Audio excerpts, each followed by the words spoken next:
Hello बच्चों, welcome back to the channel. मैं हूं द क्रिप्टिक सर। और बेटा आज के लेक्चर में हम बात करेंगे कुछ सेमी ऑटोनोमस ऑर्गेनेल्स के बारे में, कुछ डबल मेम्ब्रेन बाउंड और स्ट्रक्चर्स के बारे में, जिसमें से हमारे पास पहला स्ट्रक्चर जो आता है उसका नाम है माइटोकॉन्ड्रिया। आप सबका बचपन का प्यार, आपने एक ही नाम बोलना सीखा है आज तक, माइटोकॉन्ड्रिया। ठीक है। अब माइटोकॉन्ड्रिया को बेटा सेमी ऑटोनोमस ऑर्गेनल बोला जाता है। क्यों बोला जाता है, इसके पीछे की कहानी है जो कि हम थोड़े टाइम में डिस्कस करेंगे। अभी के लिए हम देखते हैं बेटा माइटोकॉन्ड्रिया के फीचर्स क्या होते हैं। ठीक है। तो अगर हम बात करें बेटा माइटोकॉन्ड्रिया की, तो यहाँ क्या लिखा है कि माइटोकॉन्ड्रिया को आप इजीली देख नहीं सकते माइक्रोस्कोप के नीचे। तो इसको देखने के लिए एक डाई या स्टेन का यूज़ करना पड़ता है। और उसका नाम क्या है, तो उसका नाम होता है बेटा जेनस ग्रीन। तो जेनस ग्रीन से आप स्टेन करोगे, आप माइक्रोस्कोप के नीचे देखोगे तो आपको ये दिख जाएगा आराम से। ठीक है। इसके अलावा जो माइटोकॉन्ड्रिया होता है, ये नंबर में, ये शेप में, और ये जो साइज होता है इसका वेरी कर सकता है फ्रॉम सेल टू सेल। जैसे कि अगर हम बात करें बेटा माइटोकॉन्ड्रिया के शेप के बारे में, तो शेप कैसा हो सकता है, तो बेटा शेप सिलेंड्रिकल हो सकता है। तो शेप कैन बी सिलेंड्रिकल, और ये सॉसेज शेप्ड हो सकता है, सॉसेज शेप्ड हो सकता है। इसके अलावा अगर हम साइज़ की बात करें तो बेटा यहाँ पे एक डायमेंशन होता है डायमीटर। तो डायमीटर कितने से कितना हो सकता है, तो 0.1 से लेकर 1 माइक्रोमीटर के बीच में हो सकता है।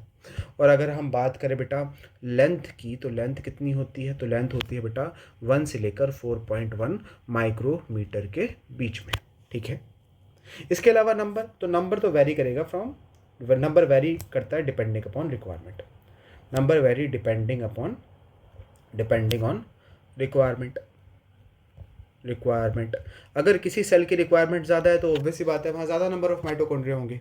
किस चीज़ की रिक्वायरमेंट, एनर्जी रिक्वायरमेंट। किसी सेल की एनर्जी रिक्वायरमेंट कम है तो उसमें कम नंबर ऑफ माइटोकॉन्ड्रिया होंगे, सिंपल एज दैट। अगर हम माइटोकॉन्ड्रिया के स्ट्रक्चर की बात करें तो बेटा हमने पहले ही बोला है कि एक डबल मेम्ब्रेन बाउंड स्ट्रक्चर है। कैसा स्ट्रक्चर है बेटा, डबल मेम्ब्रेन बाउंड। एक होती है outer membrane, outer mitochondrial membrane, outer mitochondrial membrane होती है। ठीक है।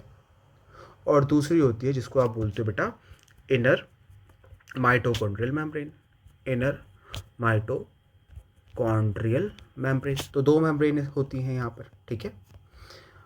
अब फीचर्स क्या है बेटा, आउटर मेम्ब्रेन जो होती है इसकी परमेबिलिटी ज़्यादा होती है, इट इज़ मोर परमिएबल। और कंपेयर किया जाए तो inner membrane is less permeable, come permeability होती है। बाहर वाली मेम्ब्रेन ज़्यादा परमिएबल है क्योंकि यहाँ पर क्या प्रेजेंट है बेटा, तो यहाँ पर पोरिन प्रोटीन्स प्रेजेंट होती हैं। They are porins are present in the outer membrane. ठीक है।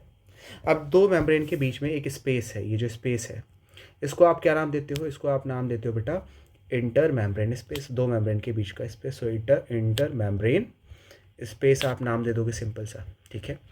अभी जो इनर मेम्ब्रेन है वो कॉन्टिन्यूस नहीं होती, उसमें कुछ इनफोल्डिंग्स होती है। जैसे आप देख पा रहे हो ये इनर मेम्ब्रेन है, इसमें कुछ इनफोल्डिंग्स है। मैं मार्कर लेके, ये हाईलाइटर लेके देखते हैं। ये इनर मेम्ब्रेन है, अभी अंदर की तरफ फोल्ड हो गई। ये देखो, ये अंदर की तरफ क्या हो गई है बेटा, फोल्ड। उसी तरीके से यहाँ पर भी देखो इनर मेम्ब्रेन है, ये अंदर की तरफ क्या हो रही है बेटा, फोल्ड हो रही है। तो ये जो इनफोल्डिंग्स होती है माइटोकॉन्ड्रिया की इनर मेम्ब्रेन की, उसको आप नाम देते हो क्रिस्टी। क्या नाम दिया, क्रिस्टी नाम दिया। और क्रिस्टी के ऊपर कुछ पार्टिकल्स प्रेजेंट होते हैं। क्रिस्टी के ऊपर कुछ ऐसे पार्टिकल प्रेजेंट होते हैं, ये इधर क्रिस्टी के ऊपर कुछ ऐसे पार्टिकल्स देखने को मिलेंगे आपको, कुछ इस तरीके से। ठीक है। कुछ इस तरीके से पार्टिकल्स देखने को मिलेंगे। और ये जो पार्टिकल्स क्रिस्टी के ऊपर प्रेजेंट होते हैं इनको आप नाम देते हो क्या, F0 F1 particles, F0 F1 particles नाम दे देते हो। ठीक है।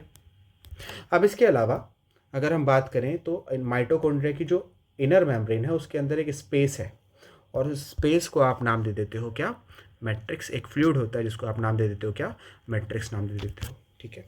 तो हमने यहाँ पे क्या डिस्कस करा कि जो माइटोकॉन्ड्रिया है वो दो मेम्ब्रेन से कवर्ड है, बाउंडेड है, जिसमें एक मेम्ब्रेन आउटर मेम्ब्रेन होती है, जो दूसरी इनर माइटोकॉन्ड्रियल मेम्ब्रेन होती है। दोनों मेम्ब्रेन के बीच में स्पेस है जिसको आप इंटर मेम्ब्रेन स्पेस बोलते हो। जो इनर माइटोकॉन्ड्रियल मेम्ब्रेन है उसमें इनफोल्डिंग्स होते हैं जिसको आप क्रिस्टी बोलते हो। क्रिस्टी के ऊपर कुछ पार्टिकल्स प्रेजेंट होते हैं जिसको आप बेटा F0 F1 पार्टिकल्स बोलते हो। और इनर माइटोकॉन्ड्रियल मेम्ब्रेन के अंदर की तरफ एक मैट्रिक्स फ्लूइड होता है जिसको आप नाम दे देते हो क्या, मैट्रिक्स। ठीक है।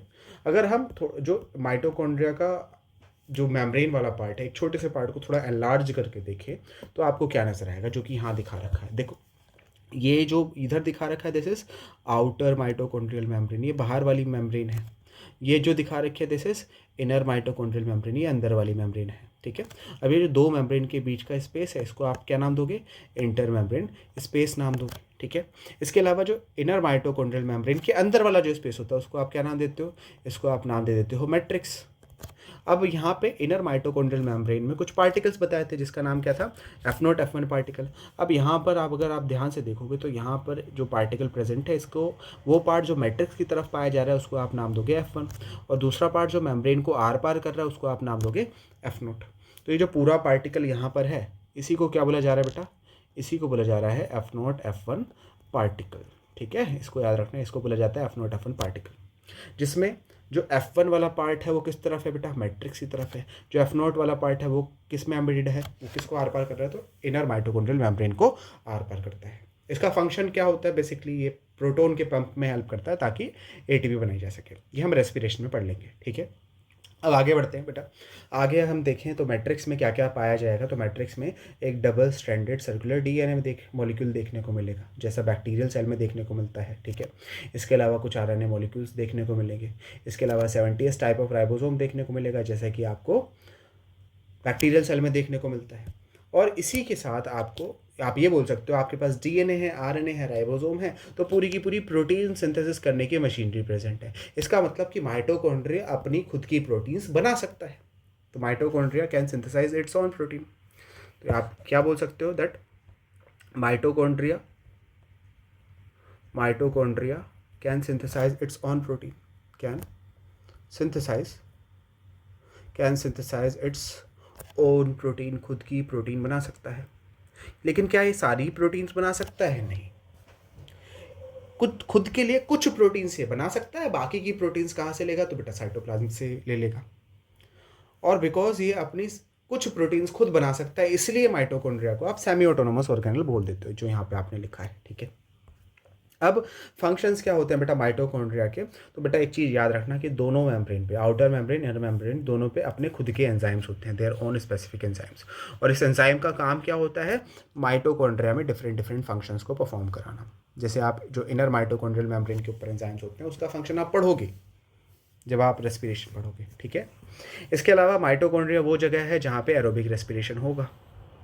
ठीक है, जब एरोबिक रेस्पिरेशन होता है तो जो पायरुवेट के मॉलिक्यूल्स बने हैं उसको कहाँ एंटर करना पड़ता है, माइटोकॉन्ड्रिया में एंटर करना पड़ता है। फिर माइटोकॉन्ड्रिया में एंटर करने के बाद वहाँ लिंक्ड रिएक्शन चलती है, क्रैब साइकिल चलती है, और लास्ट में इलेक्ट्रॉन ट्रांसपोर्ट चेन बंद चलती है, जिसकी वजह से आपको क्या मिलता है बेटा, एटीपी मिलता है। तो यही वो जगह है जहाँ एटीपी बनेगी। ठीक है, और बिकॉज यहाँ एटीपी बनती है, एनर्जी बनती है, इसलिए माइटोकॉन्ड्रिया को power house of the cell का किताब भी मिल रखा है, इसको power house of the cell भी बोल सकते हैं। ठीक है, अब दूसरी चीज़ क्या है कि इसका डिवीजन कैसे होता है, तो बेटा फिजन से, बाइनरी फिजन होता है ना, उसकी वजह से ही आप इसको डिवाइड कर सकते हो। अब फिजन आपने कहाँ पढ़ा है, बैक्टीरिया में। बैक्टीरिया में जब रिप्रोडक्शन होता है फेवरेबल कंडीशंस में, तो वो किसके थ्रू होता है बेटा, फिजन के थ्रू होता है। ठीक है, तो यहाँ पर आपको क्या देखने को मिल रहा है कि इसके अंदर इसका खुद का क्या है, double stranded circular DNA present है, इसके अंदर इसका खुद का क्या है, 70s टाइप ऑफ राइबोसोम है, और ये फिजन से भी डिवाइड कर रहा है। तो ये फीचर्स तो बहुत सारा बैक्टीरिया से मिलते जुलते हैं, है ना। तो बैक्टीरिया से अगर मिलता जुलता है तो इसका मतलब इसका कोई ना कोई रिलेशन तो है बैक्टीरिया से। क्या रिलेशन है बेटा, कि एक टाइम पर जो माइटोकॉन्ड्रिया था वो बैक्टीरिया ही था, लेकिन इवोल्यूशन में क्या हुआ कि यूकैरियोटिक सेल ने ये जो बैक्टीरिया था जिसको आज हम माइटोकॉन्ड्रिया कहते हैं, उसको एनगल्फ कर लिया, उसको एंडोसाइटोस कर लिया, अपने अंदर ले आया। और अपने अंदर ले आया तो बेटा दोनों के बीच में, माइटोकॉन्ड्रिया या वो बैक्टीरिया और यूकैरियोटिक सेल के बीच में कुछ समझौते हुए, और उसी की वजह से ये दोनों आपस में एक रिलेशनशिप में रहने लगे। ठीक है, सिम्बायोटिक रिलेशनशिप में रहने लगे कि माइटोकॉन्ड्रिया यूकैरियोटिक सेल के लिए कुछ करेगा, बदले में यूकैरियोटिक सेल को माइटोकॉन्ड्रिया के लिए कुछ करना पड़ता है। तो इसको आप एंडोसिम्बायोटिक थ्योरी में पढ़ते हो। तो यहीं से आया है, यहीं से जिस तरीके से बैक्टीरिया बाइनरी फिजन से डिवाइड कर जाते हैं, माइटोकॉन्ड्रिया भी बाइनरी फिजन से डिवाइड कर जाता है, कुछ नया नहीं है इसमें।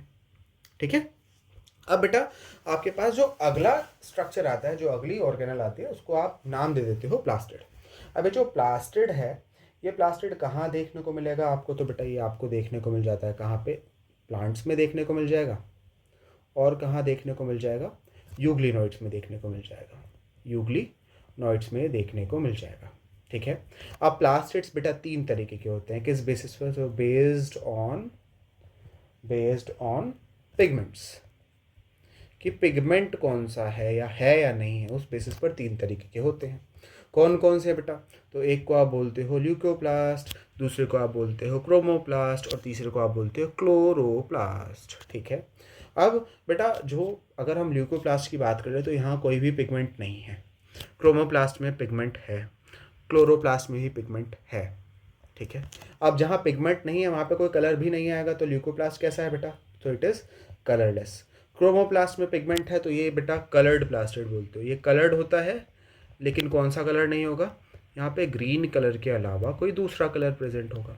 और क्लोरोप्लास्ट जो होते हैं वो स्पेसिफिकली ग्रीन कलर के प्लास्टिड्स होते हैं। अब बेटा ल्यूकोप्लास्ट में पिगमेंट ही नहीं है तो अब टाइप ऑफ पिगमेंट की भी बात नहीं करेंगे, तो एप्लीकेबल ही नहीं है यहाँ पर। लेकिन क्रोमोप्लास्ट जो होता है वहाँ पिगमेंट्स होते हैं, तो कौन से पिगमेंट पाए जाते हैं? तो यहाँ पे बेटा पाए जाते हैं आपके पास कैरोटीनॉइड्स। क्या पाए जाते हैं? कैरोटीनॉइड्स पाए जाते हैं। अब कैरोटीनॉइड्स में 2 चीज़ें आ जाती हैं, एक आ जाता है ज़ैंथोफिल, दूसरा आता है बेटा कैरोटीन्स। अब ये जो ज़ैंथोफिल है ये कैसा कलर शो करता है? तो येलो। कैरोटीन्स कैसा कलर शो करते हैं? तो बेटा ऑरेंजिश टाइप का कलर शो कर देते हैं। दूसरी तरफ जो क्लोरोप्लास्ट होता है वहाँ कौन सा पिगमेंट है? तो बेटा यहाँ पे मेजरली जो पिगमेंट पाया जाता है दैट इज़ क्लोरोफिल। और क्लोरोफिल की वजह से कौन सा कलर आता है? तो बेटा क्लोरोफिल की वजह से आप सबको पता है कैसा कलर आता है, ग्रीन कलर आता है। इसके अलावा और क्या पाया जा सकता है यहाँ पर? और बेटा यहाँ पर कैरोटीनॉइड्स भी पाए जाते हैं, लेकिन कैरोटीनॉइड्स का अमाउंट कम होता है, क्लोरोफिल का अमाउंट ज़्यादा है, इसलिए इस प्लास्टिड का कलर कैसा हो जाता है, ग्रीन। अब जो ल्यूकोप्लास्ट है उसका फंक्शन क्या है? तो अब बेटा इसका देखो कलर तो ये मतलब पिगमेंट तो होते नहीं है, तो कलर से रिलेटेड कोई फंक्शन तो परफॉर्म करेगा नहीं, तो इसका फंक्शन क्या है? सिर्फ स्टोरेज, चीज़ों को स्टोर करना, ठीक है। दूसरा आपके पास है क्रोमोप्लास्ट। अब क्रोमोप्लास्ट कलर्ड प्लास्टिड है, ग्रीन के अलावा दूसरे कलर प्रेजेंट होते हैं, अलग रंग बिरंगे कलर्स होते हैं, तो उसका काम क्या होता है बेटा? Attraction. Attraction, so it attracts what? तो पॉलिनेटर्स को अट्रैक्ट कर सकता है, और किसको अट्रैक्ट कर सकता है? सीड डिस्पर्जर्स को अट्रैक्ट कर सकता है, सीड डिस्पर्जर्स, या फिर सीड डिस्पर्जर्स को अट्रैक्ट कर सकता है, डिस्पर्जर्स, ठीक है, इनको अट्रैक्ट करने का काम करेगा। तीसरा होता है क्लोरोप्लास्ट। क्लोरोप्लास्ट का जो फंक्शन होता है वो क्या होता है बेटा? It helps in photosynthesis. सबसे इंपॉर्टेंट फंक्शन क्या है इसका? ये फोटोसिंथेसिस में हेल्प करता है, ठीक है। तो ल्यूकोप्लास्ट में कोई कलर नहीं है, वो स्टोरेज में हेल्प करेगा। कलर क्यों नहीं है? क्योंकि पिगमेंट नहीं है। क्रोमोप्लास्ट नाम में ही है, क्रोमो मतलब कलर्ड प्लास्टिड है, पिगमेंट यहाँ पर होता है, ग्रीन के अलावा दूसरे कलर पाए जाते हैं। पिगमेंट कौन से होते हैं? तो कैरोटीनॉइड्स होते हैं। कैरोटीनॉइड्स में कौन कौन से पिगमेंट आते हैं? तो बेटा ज़ैंथोफिल आता है, कैरोटीन्स आती हैं। अब जो ज़ैंथोफिल होता है वो येलो कलर देता है, कैरोटीन्स मेजरली ऑरेंज या रेडिश कलर देने का काम करता है। क्लोरोप्लास्ट जो होता है वो ग्रीन कलर का प्लास्टिड है, पिगमेंट प्रेजेंट होता है। कौन कौन से? क्लोरोफिल भी प्रेजेंट है, कैरोटीनॉइड्स भी प्रेजेंट है, लेकिन क्लोरोफिल ज़्यादा पाए जाते हैं। ल्यूकोप्लास्ट का फंक्शन होता है स्टोरेज करना, क्रोमोप्लास्ट का फंक्शन होता है पॉलिनेटर्स और सीड डिस्पर्जर्स को अट्रैक्ट करना, और क्लोरोप्लास्ट का फंक्शन होता है फोटोसिंथेसिस में हेल्प करना। इसके बाद हमारे पास बेटा ल्यूकोप्लास्ट के टाइप्स आ जाते हैं कि ल्यूकोप्लास्ट कितने तरीके का होता है। तो बेटा ल्यूकोप्लास्ट 3 तरीके का होता है। एक को आप बोलते हो अमाइलोप्लास्ट, एक को आप बोलते हो इलायोप्लास्ट, और एक को आप बोलते हो एल्यूरोप्लास्ट। अब किस बेसिस पर इसको 3 कैटेगरीज में डिवाइड करा गया है? तो it is based on the type of food that it is storing, कि किस तरीके का फूड मटेरियल वो स्टोर कर रहा है। जब आप अमाइलोप्लास्ट की बात कर रहे हो तो बेटा वो स्टोर क्या करता है? तो स्टार्च स्टोर होता है अमाइलोप्लास्ट में। इलायोप्लास्ट में क्या स्टोर होता है? तो ऑयल, या फिर कभी कभार उसको फैट के नाम से ही बोल देते थे, फैट भी स्टोर कर सकता है या ऑयल स्टोर करेगा। एल्यूरोप्लास्ट में क्या स्टोर करेगा? तो बेटा ये एल्यूरोप्लास्ट में स्टोर करेगा प्रोटीन। अब कहाँ कहाँ अमाइलोप्लास्ट ज़्यादा देखने को मिलता है? तो बेटा जो स्टार्च रिच ग्रेन्स होते हैं जैसे कि राइस में देखने को मिलेगा, और कहाँ देखने को मिल सकता है? पोटैटो में देखने को मिल सकता है, स्टार्च ज़्यादा होता है ना। इलायोप्लास्ट जो ऑयल सीड्स होते हैं जहाँ से ऑयल मिलता है, जैसे कि मस्टर्ड में, और कहाँ? कैस्टर, इन जगहों पे इलायोप्लास्ट ज़्यादा देखने को मिल सकता है। एल्यूरोप्लास्ट जहाँ प्रोटीन स्टोर्ड होता है, जैसे कि मेज़ की जो एल्यूरोन लेयर होती है वहाँ पे प्रोटीन स्टोर होता है, और प्रोटीन कौन से प्लास्टिड में स्टोर होता है बेटा? एल्यूरोप्लास्ट में स्टोर होता है, ठीक है। तो ये चीज़ें आपको याद रखनी है, ल्यूकोप्लास्ट को कितने कैटेगरीज में डिवाइड किया गया है।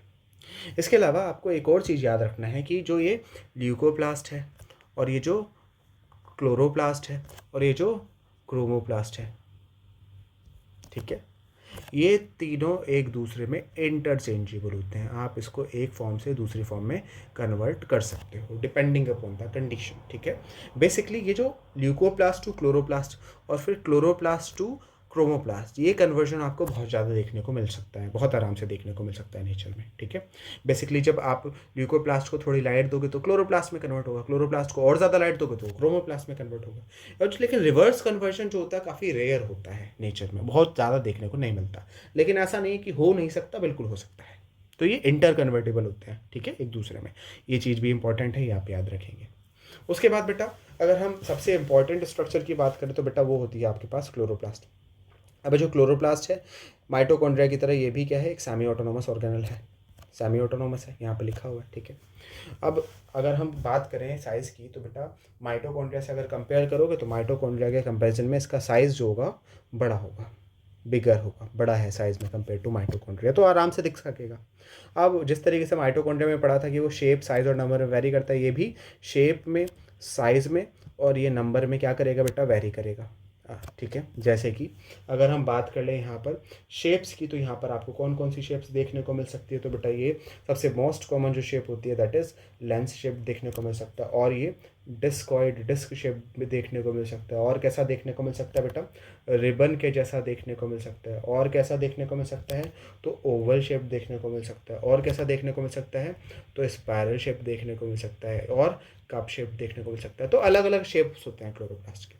अगर साइज़ की बात करें तो बेटा जो इसकी विड्थ होती है, जो इसकी चौड़ाई होती है वो कितनी है, तो वो कंसिडर करी जाती है 2 से लेकर 4 माइक्रोमीटर के बीच में। लेकिन अगर हम इसकी बात करें बेटा, लेंथ की बात करें तो लेंथ कितनी होती है, तो 5 से लेकर 10 माइक्रोमीटर के बीच में देखने को मिलेगी।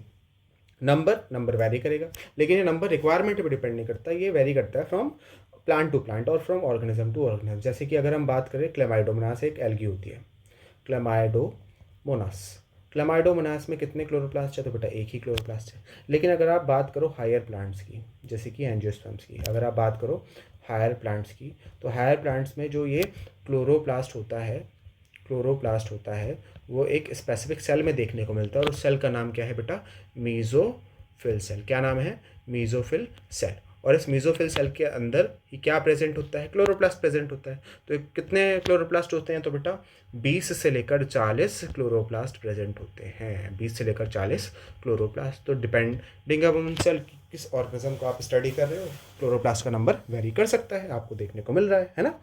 अब अगर हम स्ट्रक्चर की बात करें कि स्ट्रक्चर कैसा होता है क्लोरोप्लास्ट का, तो बेटा mitochondria double membrane bound structure था, ये भी डबल मेम्ब्रेन बाउंड स्ट्रक्चर है। यहाँ देखो एक आउटर मेम्ब्रेन है, दूसरी क्या है, इनर मेम्ब्रेन है। इनर मेम्ब्रेन के अंदर एक स्पेस होता है, एक फ्लूइड होता है जिसको आप स्ट्रोमा कहते हो। स्ट्रोमा में कुछ सैक लाइक स्ट्रक्चर होता है जिसको आप थाइलाकोइड कहते हो। थाइलाकोइड एक दूसरे के ऊपर स्टैक करता है और बनता है क्या, ग्रेना, और दो ग्रेना को कनेक्ट करने का काम करता है स्ट्रोमा लैमेला, ठीक है।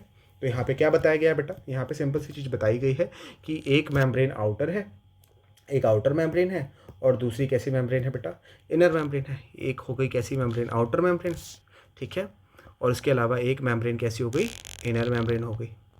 तो दो मेम्ब्रेन्स है, ठीक है। अब इन दो मेम्ब्रेन के अंदर एक स्पेस है जिसको आप बोलते हो स्ट्रोमा। अब स्ट्रोमा में एक तीसरी और मेम्ब्रेन होती है जिसको आप बोलते हो थाइलाकोइड। तो एक single structure is thylakoid, sac like structure. एक थाइलाकोइड के ऊपर दूसरा थाइलाकोइड, फिर तीसरा थाइलाकोइड, तो ये स्टैक के ऊपर स्टैक बन रहा है। तो इस पूरे स्टैक को क्या बोल दोगे, ग्रेना। तो एक ग्रेना ये रहा, दूसरा ग्रेना बेटा ये रहा, ठीक है, एक और ग्रेना आ गया। अब इन दो ग्रेना को आपस में जोड़ने का काम कौन करेगा, स्ट्रोमा लैमेला करेगा। तो यही तो स्ट्रक्चर होता है क्लोरोप्लास्ट को। तो यहाँ क्या लिखा है बेटा, यहाँ सिंपल सी चीज़ लिखी है क्या, कि एक डबल मेम्ब्रेन बाउंड स्ट्रक्चर है, दो मेम्ब्रेन्स होती है, outer membrane and inner membrane. अब यहाँ पे आउटर और इनर को कंपेयर करो तो inner membrane comparatively less permeable है, अंदर वाली मेम्ब्रेन जो है वो परमेबिलिटी उसकी कम होती है, आउटर वाली मेम्ब्रेन की परमेबिलिटी ज़्यादा होती है। क्यों, सेम रीज़न कि पोरेंस वहाँ प्रेजेंट है, आउटर मेम्ब्रेन में पोरेंस प्रेजेंट है, इनर मेम्ब्रेन पोरेंस एब्सेंट होते हैं। उसके बाद इनर मेम्ब्रेन के अंदर एक फ्लूइड भरा होता है, और उस फ्लूइड को आप नाम दे देते हो क्या, स्ट्रोमा, ठीक है। इस स्ट्रोमा में फ्लैट मेम्ब्रेनस सैक प्रेजेंट होती है जिसको आप नाम दे देते हो क्या, थाइलाकोइड। ये जो स्ट्रक्चर है, ये वाला पार्ट, ये क्या है, थाइलाकोइड है। अब ये जो थाइलाकोइड है इसके अंदर क्या है, एक कैविटी प्रेजेंट है, इसके अंदर एक स्पेस प्रेजेंट है ना, ये वाला। इस स्पेस को आप नाम क्या दे रहे हो बेटा, इस स्पेस को आप नाम दे रहे हो ल्यूमेन, ठीक है, ल्यूमेन ऑफ थाइलाकोइड। और यही थाइलाकोइड है जिसकी ये जो सरफेस है बेटा, ये जो सरफेस है इस थाइलाकोइड की, इस पे क्या प्रेजेंट होता है बेटा, यहाँ पर क्या प्रेजेंट होता है सरफेस पे, पिगमेंट्स प्रेजेंट होते हैं, ठीक है। तो थाइलाकोइड की जो मेम्ब्रेन है उसके ऊपर क्या प्रेजेंट है, thylakoid contains what, pigments. Now thylakoid, अब यहाँ पर देखो एक सिंगल थाइलाकोइड तो नहीं है ना, एक थाइलाकोइड ये रहा, दूसरा उसके नीचे, और फिर तीसरा एक और उसके नीचे, फिर एक और नीचे, या फिर एक के ऊपर एक स्टैक कर रहे होते हैं। और स्टैक करने के बाद जो पूरा स्ट्रक्चर बनता है इसी को आप नाम दे देते हो क्या, ग्रेना। क्या नाम देते हो बेटा, ग्रेना नाम देते हो, ठीक है। तो यहाँ पे जो स्टैकिंग होती है, द थाइलाकोइड्स क्या करते हैं, stack like coin to form a grana. Thylakoid एक कॉइन्स की तरह एक दूसरे के ऊपर स्टैक होते हैं, ग्रेना बनने लगते हैं। अब एक मैम्ब्रेनस कनेक्शन होता है, ट्यूबुलर कनेक्शन होता है, जो दो ग्रेना को कनेक्ट करने का काम करता है। क्या करने का काम करता है, कनेक्ट करने का काम। और उसी मैम्ब्रेनस स्ट्रक्चर को आप नाम दे देते हो स्ट्रोमा लैमेला। तो ये जो स्ट्रक्चर है जिसको आप क्या नाम दे रहे हो, स्ट्रोमा लैमेला नाम देते हो, ठीक है। इसके अलावा ये जो स्ट्रोमा वाला पार्ट है, ये जो पार्ट था इसको आप क्या बोल रहे थे, स्ट्रोमा बोल रहे थे, जैसे कि ऊपर वाले डायग्राम में भी दिख रहा है। ये जो स्पेस है इसको क्या बोल रहे हो, स्ट्रोमा। इसके अंदर क्या है, तो इसके अंदर डबल स्टैंडर्ड सर्कुलर डीएनए मौजूद है, और क्या प्रेजेंट है बेटा, 70s राइबोसोम है। मतलब कि इसके पास भी क्या है, प्रोटीन बनाने वाली मशीनरी है। तो यहाँ इसके पास भी प्रोटीन सिंथेसिस मशीनरी होती है। It has its on protein synthesis machinery, खुद की प्रोटीन से खुद बना सकता है, ठीक है, खुद की प्रोटीन से खुद बना सकता है। अब क्या सारी प्रोटीन्स बना पाएगा, नहीं, सारे नहीं बना पाता। कुछ प्रोटीन से खुद बना लेता है, कुछ प्रोटीन सेल से ले लेता है, यूकैरियोटिक सेल के साइटोप्लाज्म से। तो इसलिए इसको क्या बोला गया बेटा, semi autonomous, again semi autonomous organelle बोला गया है, ठीक है। अब यहाँ पे फंक्शन क्या होता है बेटा ये क्लोरोप्लास्ट का, तो ये फोटोसिंथेसिस में हेल्प करता है, सभी ने पता है। जिसमें दो रिएक्शन होती है, एक लाइट रिएक्शन होती है और दूसरी क्या है बेटा, डार्क रिएक्शन होती है। अभी जो लाइट रिएक्शन है वो किस जगह हो रही है, तो बेटा ये होती है थाइलाकोइड की मेम्ब्रेन पे। तो यहाँ क्या हो रही है, थाइलाकोइड की मेम्ब्रेन पर होती है। जो डार्क रिएक्शन है वो कहाँ होती है बेटा, तो ये होती है स्ट्रोमा में, ठीक है। इसके अलावा स्ट्रोमा के अंदर कुछ ऐसे एंजाइम्स प्रेजेंट होते हैं जो कि किसके लिए रिक्वायर्ड होते हैं, कार्बोहाइड्रेट बनाने के लिए रिक्वायर्ड होते हैं और प्रोटीन्स बनाने के लिए रिक्वायर्ड होते हैं, ठीक है। अब जिस तरीके की कहानी माइटोकॉन्ड्रिया के ओरिजिन की थी, उसी तरीके की कहानी क्लोरोप्लास्ट के ओरिजिन की भी है। क्लोरोप्लास्ट भी स्टार्टिंग में एक सिंगल सेल हुआ करती थी, एक इंडिविजुअल प्रोकैरियोटिक सेल हुआ करती थी, लेकिन इसको एक यूकैरियोटिक सेल ने एंडोसाइटोस कर लिया, अपने अंदर समा लिया। और अपने अंदर समाने के बाद समझौता हुआ इन दोनों के बीच में, यूकैरियोटिक सेल और बैक्टीरिया के बीच में, कि मैं बैक्टीरिया कुछ काम तेरे लिए कर दूंगी, बदले में यूकैरियोटिक सेल तेरे को कुछ काम मेरे लिए करना पड़ेगा। ये समझौता हुआ, एग्रीमेंट साइन हुआ है। और उसी के बाद से इस बैक्टीरिया को जो यूकैरियोटिक सेल के अंदर आके रहने लगा, इसको बोला गया क्लोरोप्लास्ट, ठीक है। तो ये जो माइटोकॉन्ड्रिया और क्लोरोप्लास्ट, ये जो ओरिजिन है, ये डिफाइन करी जाती है बेटा, ये डिस्क्राइब करी जाती है एक थ्योरी के द्वारा जिसका नाम होता है एंडोसिम्बैंड थ्योरी। जब हम इस चैप्टर को डिटेल में पढ़ेंगे तब हम देखेंगे। अभी के लिए इतनी नॉलेज बहुत है आप सबके लिए, ठीक है। तो ये चीज़ें थी बेटा माइटोकॉन्ड्रिया एंड क्लोरोप्लास्ट के बारे में। इसी के साथ ये लेक्चर यहाँ पर ख़त्म होता है बेटा। आई होप आपको ये समझ में आया होगा, और अगर आपको समझ में आया हो तो बेटा प्लीज़ इसको लाइक, शेयर एंड सब्सक्राइब ज़रूर करिएगा। मिलते हैं आपसे नेक्स्ट लेक्चर में, तब तक के लिए bye, keep learning, keep watching, thank you.